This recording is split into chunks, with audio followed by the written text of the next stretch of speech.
I am wide awake, dude. If I cannot explain to someone, I just got an email. I'm going to get into it. I'm going to go right to it.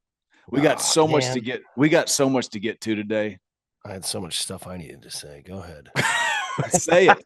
I'm kidding. Go ahead. Well, hold your thought. I just want to say when someone, I didn't get the chance to finish on last week's email because our microphone started going out. So we got off quickly.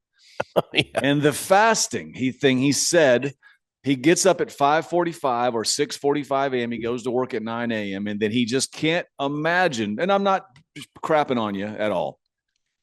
I'm just saying he says he can't imagine waiting until 2 p.m. to eat whatever. Yeah. But dude, I'm telling you, push that, dude. I only got like maybe 3 hours of sleep last night. That's just because I didn't sleep good. I had a lot on my mind. I was thinking about this. I had a baby here. My other son came in the room. Sure. But I'm up. I jumped in my cold tub. Yes. I did a quick 100 ab wheels, four sets of 25. Yes. I got the sleepy out of my eyes. I took max effort muscle pre-workout. Oh boy, you're buzzing. I lunged for 30 minutes. Beautiful. And I did my lunge and learn where I think you should do some kind of cardio and put some kind of financial something in your brain, sure, anything or personal growth or whatever you want to do. Right. And here I am I'm wide awake and I can't even think. I am so happy I woke up. Because I tell you this, I woke up at 3:20 a.m. and I went, nah, not tonight. Not today. I'm going to set my alarm back for 5 and I'm going to get up, do a cold shower. Then I'm just going to meet LG at 5:30 a.m. for a recording. Well, at 3:20 a.m. I got up and when I'm laying back down and I said, dude, go to the mirror. I walked to the mirror. Love this. I walked to the mirror and I said, dude, and I didn't use that word. I called myself refer to yourself as dude in the morning. I called myself a much worse name. I said, mother. I said, little puppy. Oh, you were thinking thinking about your Pepe you have in crypto. Little puppy Pepe, little Pucho Chulo, little Papi Chulo. I said, bro, get your Papi Chulo was in your mirror. Get your ass up and go work out, bro. And I got it. And I went downstairs, slapped myself together, and I feel amazing. So my point is, dude, if you could push that hour, just get up an hour earlier and knock a workout out. You don't have to work out after work because working out after work sucks. Is terrible unless especially if you have a family, kids, and a wife to go home. Well, it sucks because it gets in the way of your real life. That's the thing about knocking everything out in the morning. If it's knocked out in the morning, it's done, and you had your personal time before everybody else is moving. And it sounds insane. Just instead of get up at 5:45, just try this, brah. I don't remember who sent the email. Try this, brah. Get up at an hour earlier now. Get up at 4:30. Pump a workout out, dude. I'm telling you, then you get to finish work and you can eat your little booty off. You can go insane and then you don't have to go work out. That's it. I don't want to get directly to the emails yet, but I do want to say this. I don't remember if I read this one or not. If I did, it doesn't matter because we don't remember what we say. And it doesn't matter. Right. We repeat everything we say anyway. I was doing little messages with my friend, little Dan, little Dan Dominguez. My buddy who I forgot his name a couple weeks ago, little Dan. He was popping me with Stone Cold impressions, but he's got like a little Latino accent, like a real one, right? So his toothless Stone Cold kind of talks like this. He talks like this a little bit. Do we have audio of this or no? We do have a little audio. I don't know. I'll have to get confirmation if he doesn't mind me playing it. But okay. Well, we might need to have that. Yeah, I'll have to have the team censor that. I don't know what he might have said. I'll have the teams. He didn't say anything bad, but just you're just putting them out there. But let me read this email. This got me pretty good. What's up, boys? I think I read it, but it's worth reading again. What would it take you guys to hold a live talking shop in Las Vegas during WrestleMania weekend? Pretty sure you could make some money twisting my mustache. Hell, Doc could even hold a hot dog eating contest. That's what everybody wants for WrestleMania week. Big LG just slopping down hot dogs with the fans. How did that even become a thing, man? There was some hot dog trend in the news about Kim Jong-un that we kind of missed, and I don't really always get these jokes, but I'm here for it. Yeah, well, Kim Jong-un back in the insane days of Talking Chop was a friend of the show, Well, that was a long time ago. That was a long time ago. Don't hold that against us, okay? Yeah, we didn't know what he was up to. If you know what I'm saying. Hey, I watched a little bit of Saturday Night Main Event as I was recovering last Saturday. Yeah, great. As I turned it on, I saw our good brother friendly Nia Jax in the ring versus the heavily touted Rhea Ripley. We love Rhea Ripley. And she gave her a big power bomb. She gave Nia a big power bomb. Quick Rhea Ripley story. We were flying to Saudi Arabia, and Gallows and I were just slugging back coldies. And I said, "Hey Rhea, do you want a cold one?" And she goes, "No. If I drank like you guys, I would die." Well, we had to change our ways. Well, we had 5 days off. I mean, it was a flight. That is true. Yeah, yeah, that's true. And thankfully, she doesn't drink like anybody, so we changed our ways. This is a great email right here. I have 100% top reason Carl's the only machine gun. This is from a good friend of ours, Jonathan Conrad. Dear good brothers. Oh, the good preacher. He's a pastor. Yeah, we have a good. He's our spiritual advisor, Pastor Hoot Jonathan Conrad. We have spiritual followers. Dear good brothers. A belated happy new year to you and your better halves. There is one and only one reason Carl is the only machine gun. Machine Gun Carl Anderson was a G1 finalist. I thought you puked. 2012. They weren't. Therefore, Carl wins the debate. Well, I mean, I've never heard it said better. Thank you, Pastor Hoot. That's why you're our spiritual advisor. Thanks. The Motor City Machine Guns need to open up their Bitcoin and pay up. Now that's true. Well, that is true. I'd like to see them send you each one of them send you one Bitcoin, and then there's no issue. LG, did you know that Carl was a G1 finalist? I'm 100%, Pastor Hoot. Keep healing, Carl. Stay study, LG. Pastor Hoot, what does stay study mean? Well, Pastor Hoot likes to just hand out little kernels of wisdom, and sometimes you have to look through his words to find the true meaning. Oh, that's good. That's really good. So did you watch any wrestling this week? Did you get a chance to check anything out? We've been trying to get this. Like I said, it's like I can't watch wrestling at night per se because I have a kid in high school and I have a baby and all that. So I get my wrestling in like in the mornings in the gym. So I'm going to watch some Raw on Netflix when I start pumping here as soon as we finish. So I didn't see much other than what I saw on social media so far. So I'm going to play a little catch up. I told you last week, I watched that live TNA just because I thought it was interesting for the first time in 8 years, them being live. So all the crossover stuff I think is really cool. I'm all over the wrestling world. But yeah, I got to play a little catch up because it is go home week to the Royal Rumble. And as a kid, everybody Royal loves Rumble was my favorite pay-per-view just because of the surprise element of the Royal Rumble. And you didn't know what was going to happen. It's very exciting. So that will be a lot of fun in Indianapolis this coming weekend. So I guess I got to say this when I went on Twitter to send a non-volatile tweet, just a nice little tweet. You went on X? X. Sorry, yeah, yes. I went on X, and as I popped on there, Doge on your ass. I saw something. I don't know if it's true or if it's not true because you never know anything anymore. Because remember, guys, everything that's posted might not be true. Like a lot of narratives out there, a lot of yarns being spun. A lot of things you think about the Good Brothers might not be true. And we already know if you're one of the boys and you're listening to the podcast, just trust me. We know half of you are rolling your eyes every time we talk on. Oh, there's the Good Brothers with a little podcast, always talking about themselves and how much money we have. We know how this business is, don't we, Gallows? Well, of course. Yeah, it's made for gossip. I don't know where you're headed this morning. There's the Good Brothers with a little. There's the Good Brothers with a podcast. If you think we don't think you're rolling your eyes, listen. We understand. We've been in this business for too long. Okay. All right. So with that said, sorry. Yeah, where are we headed? I saw a report that Jordan Grace has signed a multi-year deal with WWE. Is I that true? saw the same. Yes, I saw the same thing, and I So believe it to be true. now, does that mean the TNA just loses her completely? I mean, yes. Why wouldn't it? That's how wrestling works.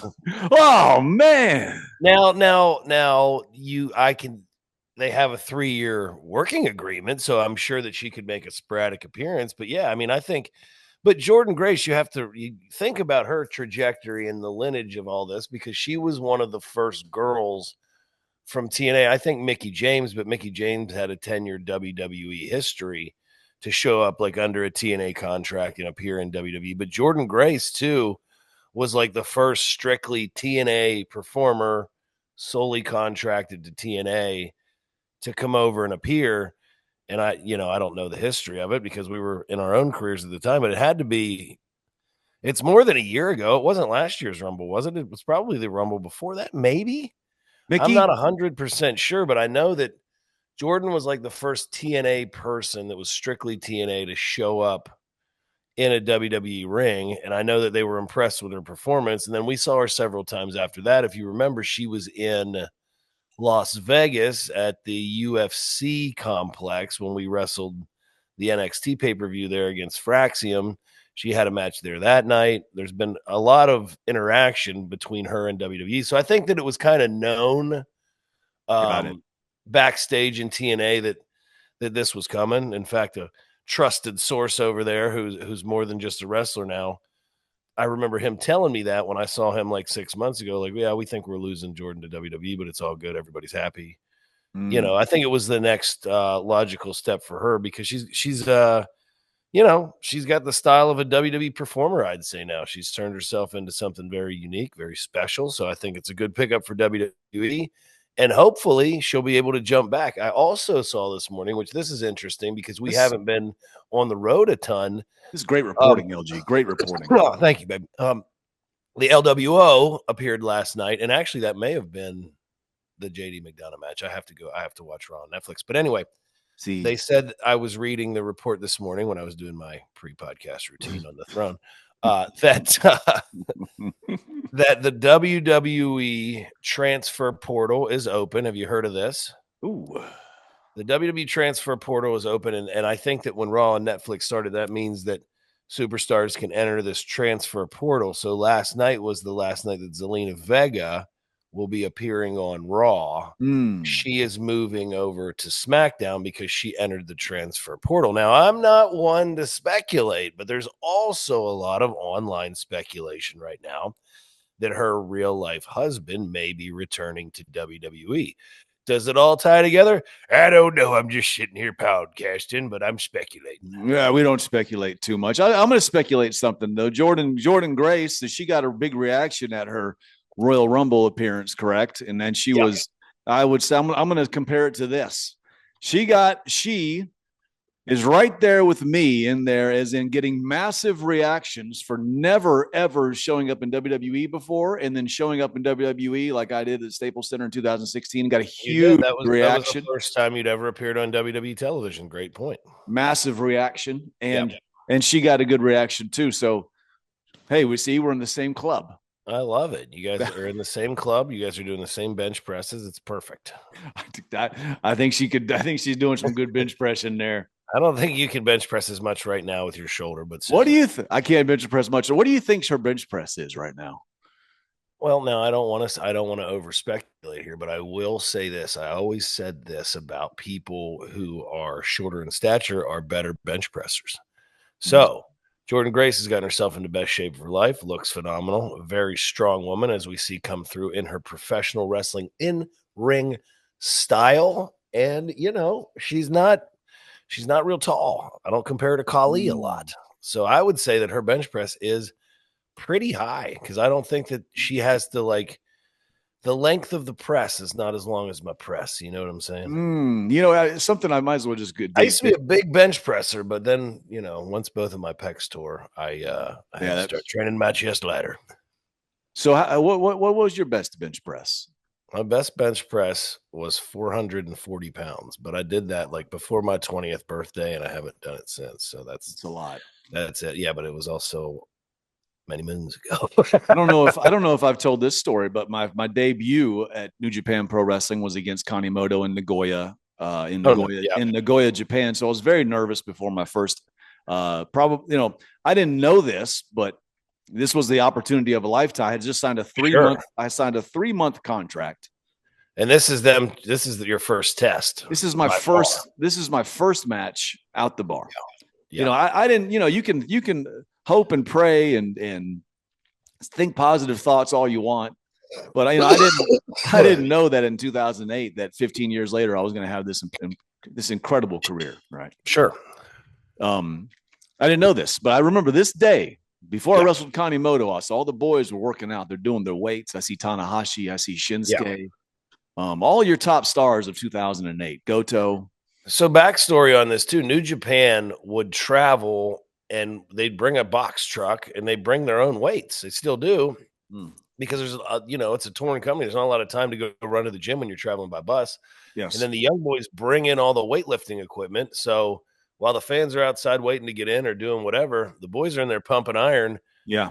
There by the ring. And then they come out and put all the weights away before the doors open. So it's your dad's weight sets, like your old school. Like it's like 19 rusty and just clanging and banging, brother. It's 1987 weights where if you go a little too wide on the grip, you're going to pinch your fingers on the bench press. There might not always be the right clips. It's okay. Just do your thing. But I saw Kojima wasn't even in the company at this time. This is the New Japan Cup of 2008. No one knew who I was at all, right? I wasn't famous. They just look over. I was just a new gaijin foreigner there. You were jumping Jim Brunzell's son or something. And I thought, well, let me get a little pump before the show. I mean, I guess see somebody work. What am I supposed to do? I feel uncomfortable. I don't know what I'm supposed to. I'm nervous. You have to do something so you're not just standing there. Yeah, and I didn't know, and nobody knew who I was. I didn't have any comfortability or whatever. Yeah. No friends yet, really, probably. No, I mean, I had, I knew for Prince Devitt, but I didn't know Baldo at all. But those guys are already locked in their routine. You're still they're doing their thing. Yeah, I'm very nervous. I can feel this. Yeah, I'm a young man. Sure. And I walk over to the weight area and I think, well, heck, here we go. And I put 225 on the gimmick. And Makabe, so Makabe's watching. Makabe's watching. He's the leader of the boys at this point. Yeah. Not sure he likes me or not. I don't know. I'm being very nice to him. Yeah. But I'm telling you, man, I put 225 on this thing and I thought he's looking at me, man. Let's start pumping. And I delivered. So the 2008, I'm 28 years old. I was strong. Yeah. I threw up 225 21 times in front of Makabe. Now he must have liked that. And he liked that a lot. Oh yeah. Yeah. He likes that. He likes strength. But I'll say I never ever did it. I never was able to do that again ever. Hey, ever. You did it when you needed to do it. So Makabe was watching, and I remember thinking, I can't just do 2. Yeah. And I can't do 0 because I remember watching Makabe beat up somebody one time for not being able to bench press 135. Well, we don't want to get into that. We're not years later, I came and saw the same thing, and I was just shocked asking you what was happening. But yes, Makabe-san, in Japan they discipline differently, and it was like Makabe-san, why? Many years ago. Why did you do this to him? Well, he could not bench 135. Oh, good point. He's very weak. I'll tell you a story. That's a great story. I'll give you the opposite. This was highly embarrassing. And when we, there's lots of fun, embarrassing Gallows moments, but not everybody, but anybody who knows the story of me at the $1 Million Tough Enough in 2004. Talking with Triple H about that was pretty funny as well.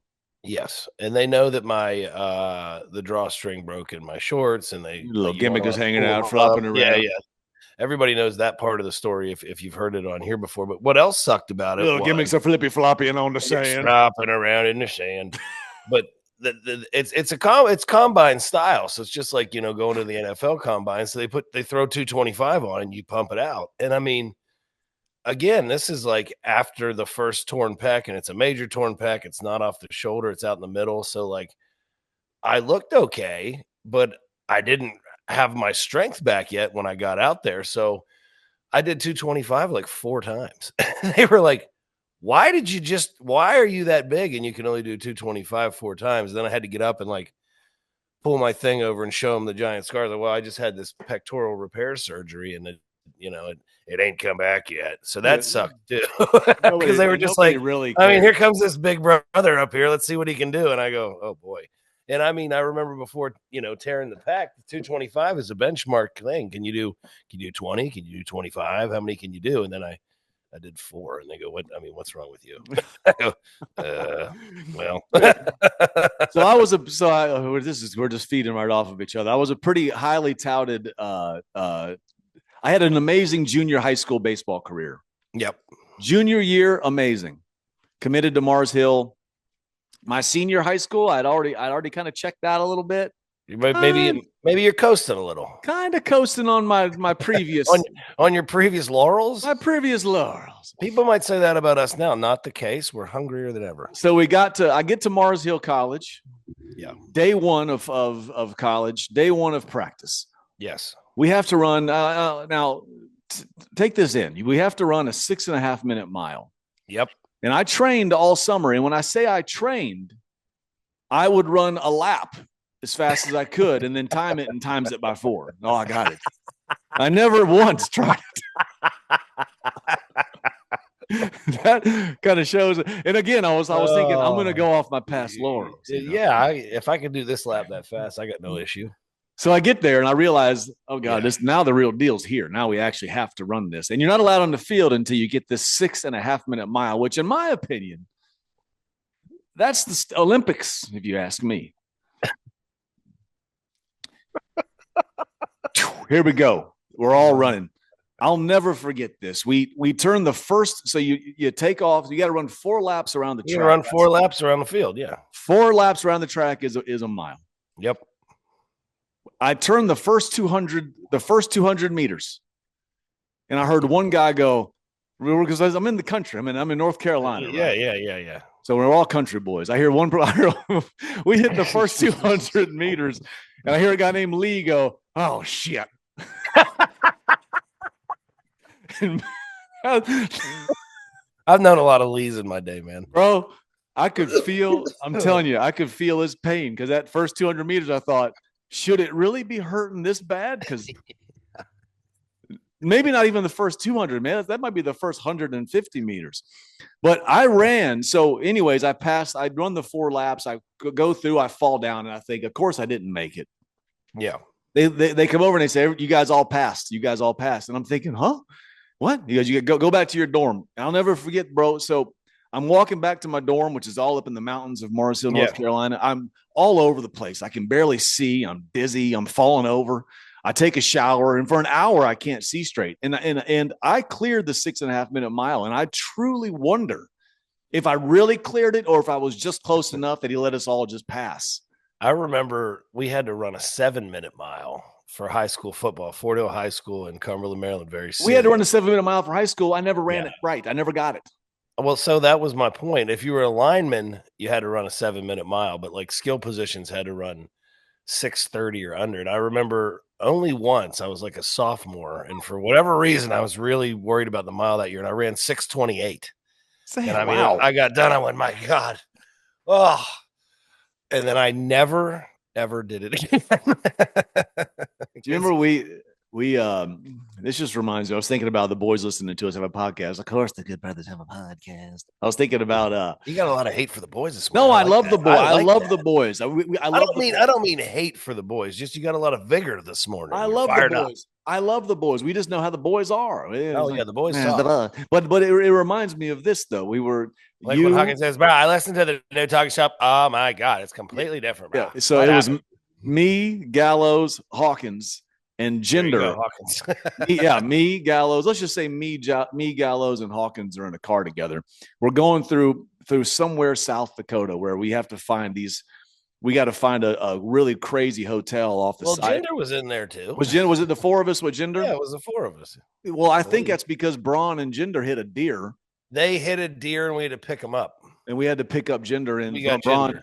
Braun got Bro, picked up from somewhere. I'm too big to get in that damn little SUV. Yeah, and so we got to this little hunting lodge was because the only place we could find a Hunting hotel. and fishing cabin. Yep. And we get there and we get into the hotel. And then me and Gallows go to the room. Just me and Gallows go to one of either my room or Gallows' room. And we end up and we sit there and we talk to each other and we tell stories until probably 4 a.m.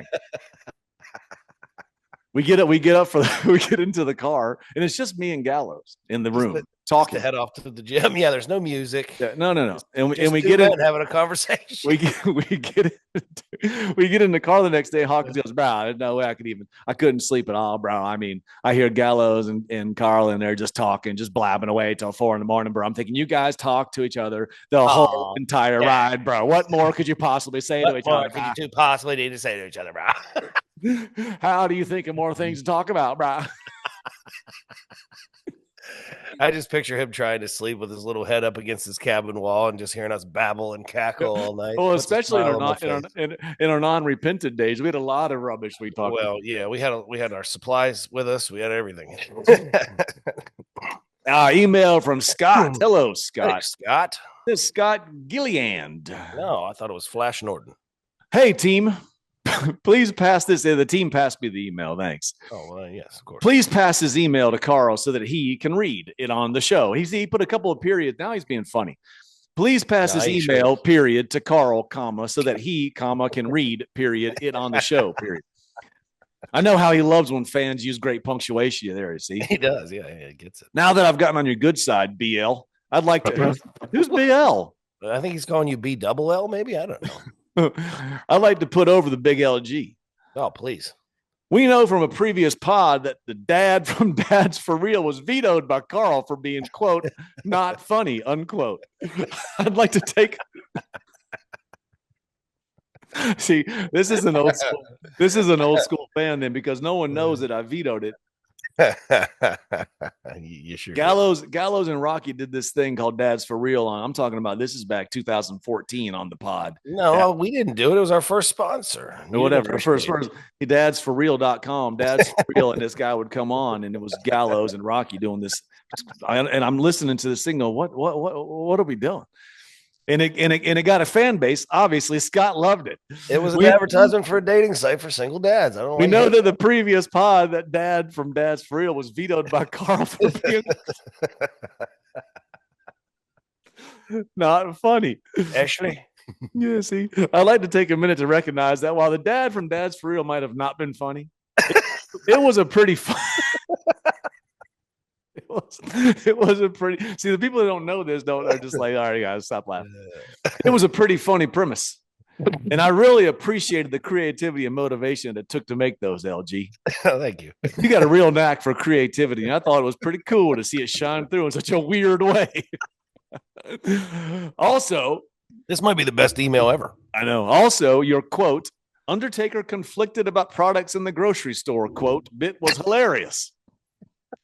When was that? I'm glad that you guys are enjoying doing the pod now. And I think it's pretty damn cool that you would have learned the skills to keep it rolling, KA. Thank you for learning the skills. You're welcome. I'm a 42-year-old brother with a 12-year-old boy. Nice. Who regularly asks me. Popping you. Just because he's a 42-year-old brother? I'm a 42-year-old brother with a 12-year-old boy. He didn't write boy. He wrote boy. He didn't write boy. Now I feel like I got a 12-year-old boy. I feel like Heath is writing this. A 12-year-old boy who regularly asks me for help with skills like you are mastering right now. So I'm sure you will be translating these skills into your dadly duties soon if you haven't already. Enclosed is a picture of my aardvark. Sincerely, Scott, real name. So he actually sent a picture of his art of it, not a picture of his gimmick, but a picture of an actual picture of an aardvark. Sending pictures of your gimmick's not a thing. An aardvark is something we like to see. That was an absolutely great. Was an absolutely hilarious email. Thank you for that, guys. Talking Shop goodbrothers@gmail.com. Talking Shop goodbrothers@gmail.com. Send us an email. We have tons and tons of email that the team has to sift through. LG, what's Bitcoin doing? This weekend was a bit of a it threw everyone off because there was, for some weird reason, a Bitcoin versus XRP argument. And then if you're not into crypto, I'm sorry, but you should at least research it, man. Bitcoin is at $102,826.14 as we sit here. It just went up $1 as I looked at it. That's great news. Yeah, there was a conflict because of the the president saying there was going to be a strategic Bitcoin reserve here in the United States for storage of finance, and then when the executive order got signed, they said a crypto order, and then all the Ripple XRP people started fighting with all the Bitcoin people, and then what they did was kind of split the price on both of them, I think. But what I thought was interesting, if you're going to talk about financial news for a minute too, was please. Next email is talking about that. The fact that yesterday's news, the Nvidia dropped 20%, the most any stock in history has ever dropped, and it was all because DeepSeek, this supposed Chinese company, was saying that they were doing for pennies on the dollar exactly what Nvidia and all and big tech and AI was able to do. And I honestly think in the last 24 hours it's been debunked, but it really threw the stock market for a loop yesterday. But it reminded me of a lot of these good guys that I like to watch that talk about this stuff say you really have to pay attention, because sometimes they, whoever they are, want you to look over here, and then over on this side is what's really going on. And I think what happened, if you look at the numbers, is a lot of people in the know with the big guns, with the big bucks, bought the dip.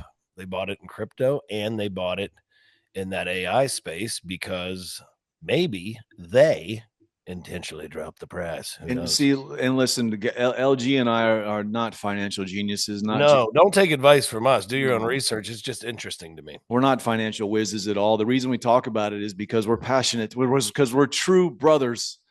We're trying to help you. That understand that I don't care what you invest in, but for the love of God, just to do something with it.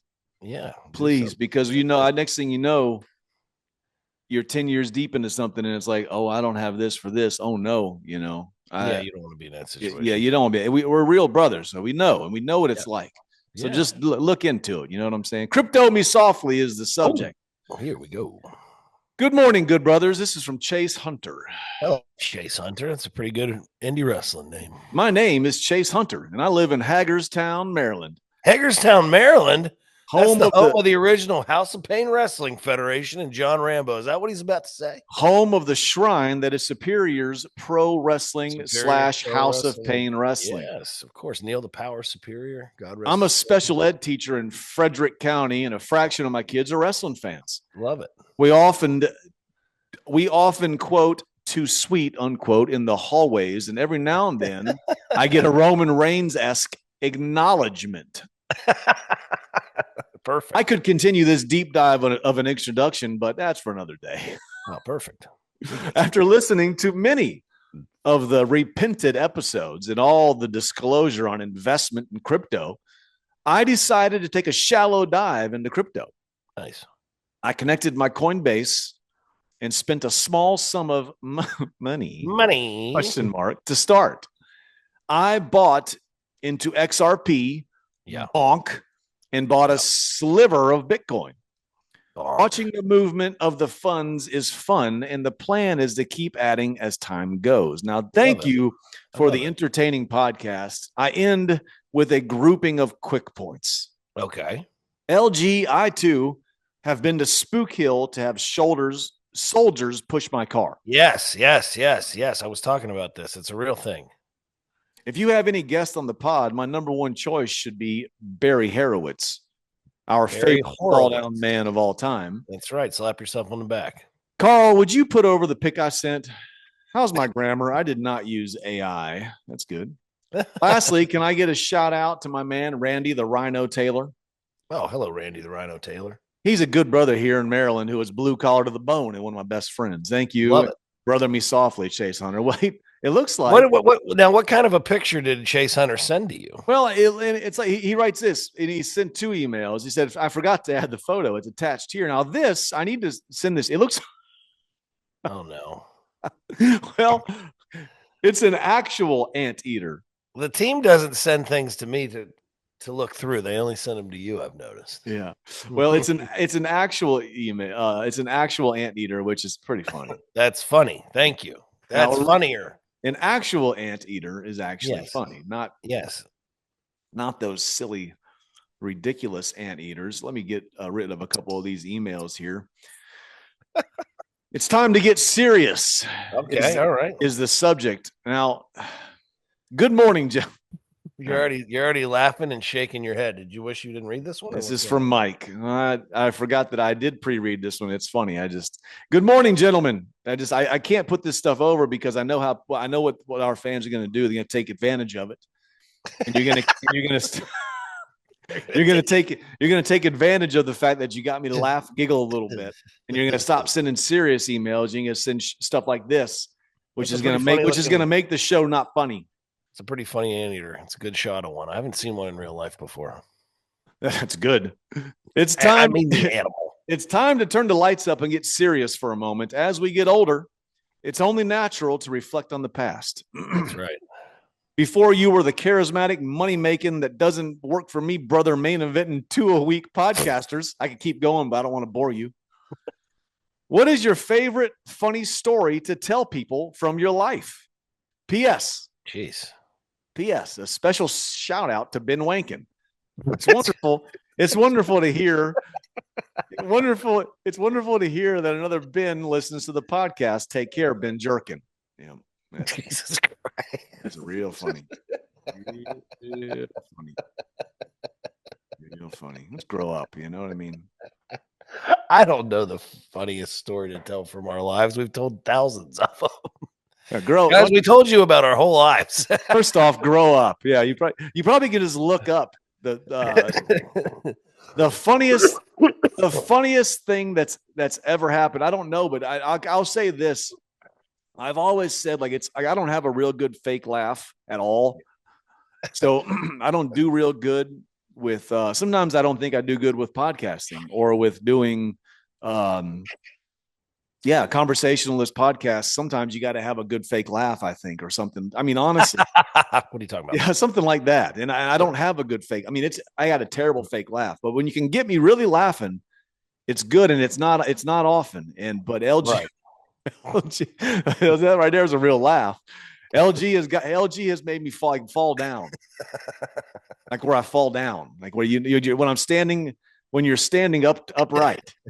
And you take a damn full face bump in front of, at a mall at something because I'm laughing so hard at something he did. Or that's what Hawkins couldn't understand about us wanting to talk to each other, because we make each other laugh. That's what this whole business relationship's been built on for over a decade. Hey, good brothers, I'm trying to get back into watching pro wrestling, but I feel like it's just lost its magic. There's nothing that can replicate the early BC magic or the 2016 feeling. I'll support the Good Brothers and the Best Friends, but the new product feels like kids playing wrestlers. Anyways, my question is this. Is the Big LG the most beloved wrestler in every locker room? And can we please get that's a real laugh. Can we please get a retelling of when Crazy Carl burned that Japanese guy's butt while trying to light his shirt on fire? Holy shit. Well, I'll answer the first part. No. Cramp. LG's not the most beloved wrestler in every locker room anymore. No, that's years gone by. People liked him better when they thought he was a lovable loser. They sure did. Until you know stuff. When you get they'd rather you just act like you don't know anything and then just be stupid funny. Just be a stupid funny guy. 2008. I was at a sponsor party with I can't remember his name. Doesn't matter. He was a quote unquote famous wrestling hardcore wrestler in Japan. Okay. I think his name was Kanimura. Yeah, that sounds right, but it wasn't the Kanimura that I know now that's in New Japan and from Noah before. He's a hardcore guy. It wasn't Mr. Danger? No, I don't remember, but he had long hair. If anybody can fill me in on that, let me know. A He looks long-haired hardcore guy who got his ass lit on fire. That yeah, should be but he easy to was look up. but he was famous at the time. And I think Yeah. Connie Mora-san was his name. He was very nice to me the whole night. He was Yeah. amazing. And Right. He had. It seems to me like he probably imbibed a little too much. but I'll say this: he was smoking cigarettes, right? And he had brought him. He brought himself a carton of cigarettes. So this is the kind of stuff that I do that I look back on. To 2008, we're at this sponsor party. I'm just getting to know Japan. I'm just getting to know the culture. He brings along this little. He brings along this little fella. He's a little guy. Little fella, but he was a 35, 36, 40-year-old man. But he was part of. Looked about 12. He was part of the wrestling journalists. He's a wrestling. Okay. But he's a very, very, very, very little fella, very funny looking. A tiny little man that you thought was funny to look at. And Connie Mora would be smoking his cigarettes, and every time every time that the little guy would just look away or something, Connie Mora would actually he'd ask the cigarette on the poor guy's head, and then sometimes it would. God damn it! Sorry, it would burn. It would burn his head, and then the little fella's probably drunk and doesn't know what's happening. Am I right about this? Yeah, until he felt it burning. Until he felt his head on fire. And I'm thinking, man, this culture is insane, you know. And these guys know how to have a good time. And then finally, Connie Mora looks at me and says, "Chado, here's a lighter." He hands me a lighter and he goes, "I'm going to fart. Please, let's see. Make the light go big, make a big explosion." I said, "Well, all right, let's give it a shot." Connie Mora rips his pants down, turns around. He's pushing for a fart. I take the lighter. I'm a little, I've had a couple beers already, right? Yeah. I'm leaning this. I mean, this lighter is a flamethrower. I'm telling you, it was a flame. Because I guess a real grill starter. I guess Connie Mara is looking for I mean, he's wanting this thing to be a flamethrower here. Well, this lighter is a flamethrower itself, and I'm thinking, oh shit! As I get this lighter closer to him, I realize, man, this thing's real close, and then I start to see. I know where this is headed. I start to see. I mean, I've heard the story. I start to see the skin on his butt start to turn black. Connie Mora goes, "Ow, ow, ow." He goes, "Oh!" I go. He turns around and goes, "Chado, no." No. He snags the lighter from me. I never saw Connie Mora-san again, and I thought, I guess not. You burned his ass. And I thought I would see him in the magazines every now and then through my 8 years there, and I always think, I just wonder if he woke up the next day and thought, "Boy, my butt hurts." And I got a case of burning butt. Oh, you know, when I was a little kid, I guess it was my dad who told us you could light a fart, and we laughed because my brother, who was 3 years younger, Dustin, would spent the whole summer on his back with his legs over his head. But the finish of the story is like, you know, I got no underwear on. I'm a little kid, and I'm out there, and I was trying to show it to somebody, and I was like on our side porch, and I assumed the position, which at the time, lay down, kick your legs back over your head, and then you launch one into the universe. And I'd gotten cocky. I'd been practicing all summer, and same thing happened to me that happened to Kanimoto, but I remember I burned my nuts. There's not a lot of sensations you're going to feel a lot of times in the world, like lighting your satchel up when you're trying to send one up into the universe. It's a terrible thing. Oh man, Sorry if anybody that happened to you. If anybody could get confirmation on Connie Mora's poor Bungaholio, let me know, man. I want to do something. I want to read this last email, and I want to do a thing that we're going to start doing on the pod from now on that I just thought of that from a fan that sent me this. But here's an email. last email of the day before we got to get the kids up and get moving. Top 5 Talking Shop impressions. Parentheses, my email is a 10 out of 10 grammar. Is that right, Daniel? Hey, good brothers, long-time listener, first-time emailer, mainly because the email address is so effing long to type. Anyways. He's right about that. I agree with you. After hearing that you don't care for wrestling lists that Marks have put together, could we hear from the Hoots directly what you think the top 5 Talking Shop impressions gimmicks are? Oh, personally, I thought Stone Cold is your number 1, but after hearing Trail Off Man this week, man, I might have a new top contender. I started to forget about Trail. Yeah, I forgot about him. Brother me softly. Thanks, and wishing you both safe travels. Dan from Cheltenham, England.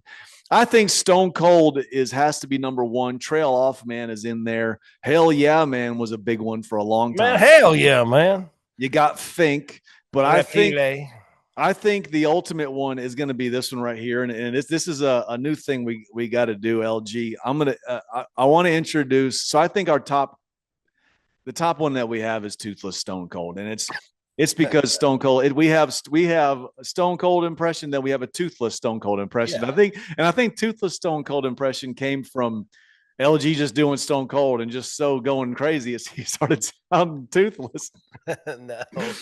Toothless Stone Cold and Stone Cold are 2 different entities. Exactly. No. I think LG was doing an impression of Stone Cold, and we were having so much fun. Stone Cold said that the Stone Cold impression was good, but he's never vetted Toothless Stone Cold. Don't know that he ever will. Anyway, look, can I ask Toothless Stone Cold? Can I ask Toothless Stone Cold to come in, and can I do rapid fire? And just say, I'm going to say one thing, and you just give me a quick thought, and I'll go right to. Or sorry, yeah. What is that called when you do that? There's a name for that game. Let's just call it Good Brother Rapid Fire, and we'll think of something. Let's see.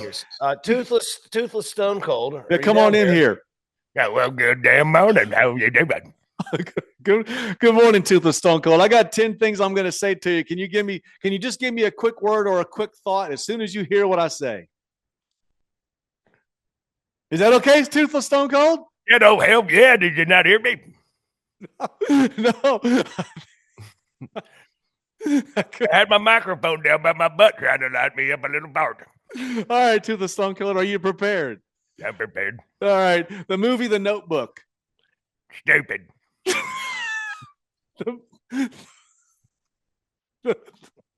The book The Secret. Dumber than hell. Monday Night Raw going to Netflix. Be a little better if you heard the glass and be with his ass. SmackDown going to 3 hours. Enough time for a couple of Stone Cold. Bitcoin. Headed to 250 grand by the end of the month. The Rock says he's going to whoop your ass. Ain't no chance in hell that some bitch can whoop my ass, but Spirit Airlines. No garbage. The book. Not my stock pick of the week, I'll tell you that. The book, Rich Dad, Poor Dad. No, that's a good damn book there. Ab Wheels. Oh, I like doing them, but sometimes they hurt my knees. Machine Gun's fasting gimmick. It's pretty good. I just wouldn't break it with all that fruit and sugar. Get out of here, Stone Cold. I'll see you later. Oh, you hurt the back of my head. I love how when I talk about apples, Gallows just sits there and goes, oh, God, the sugar. And you got to remember, this is a man who thought there was no calories in vodka. And I think we're going to finish on this one. Guys, thank you for joining in Talking Shop. Talking Shop, goodbrothers@gmail.com. Keep them coming. We're going to send this to Emilio. Emilio he's doing his breath waker right now. Emilio hasn't gone to bed yet. He's just he's doing his breath wake. That's what he's doing. Oh, we love the great Emilio. Follow the great Balls Deep Billy Emilio yes. on all podcast platforms. All research your investments. I promise we're going to get guests in here someday. And maybe. most importantly, if you're in the southeastern rim of the United States, March the 1st, Saturday, Larry's Auto for Talking Shop fans. Larry Auto Pro Wrestling live in Dublin, Georgia, thelpwg.com. JBL from WWE all over the place. TNA's Brian Myers. We're bringing the partnership to life in Dublin, the new wrestling capital of the South. March the 1st, the LPWG.com. We got a bunkhouse match sign. We got a title match sign. All kinds of fun stuff. Be there. If you're a bald man, listen, if you're a bald man like Gallows and I don't mean balding. I mean, if you got your head No, bald, if you have a shaved head, that's the issue. you got to Don't laugh too hard. Oh, if you got it's crippling. If you got a shaved head, when you laugh too hard, it's the worst. We've been both dropped in airports laughing. Back of your head starts hurting so bad. The back of your head hurts so bad you can't even. It's crippling. And just sheer pain. When me and LG found out that both of us had that pain, we went, "Oh my god, amazing to hear!" And there was no one else I could ever talk to about it. Yeah, no one else had until one day we were laughing with the TNA production guy who also has a bald head. We were laughing so hard, and the TNA production guy goes, "God, the back of my head is hurting so bad." Yes. And we went, yes, Tompkins has it too. Welcome, Tompkins. He's got the head pain. Oh, the bald back of the head pain when you're popping for the boys. It'll drop you. From the full-blown WWE guys. That's it. That's us. We love you guys. All right. Bye-bye. Champ. That was like saying goodbye with someone that doesn't want to hang up, like I'm doing right now. Kind of want to talk longer, so I don't have to anyways, guys, you want to keep doing the pod, or no? You want to go on with your day? Or? Anyway, well, anyways, hope you guys have a really great day. Well, bye. All right, see ya. Good brother coin.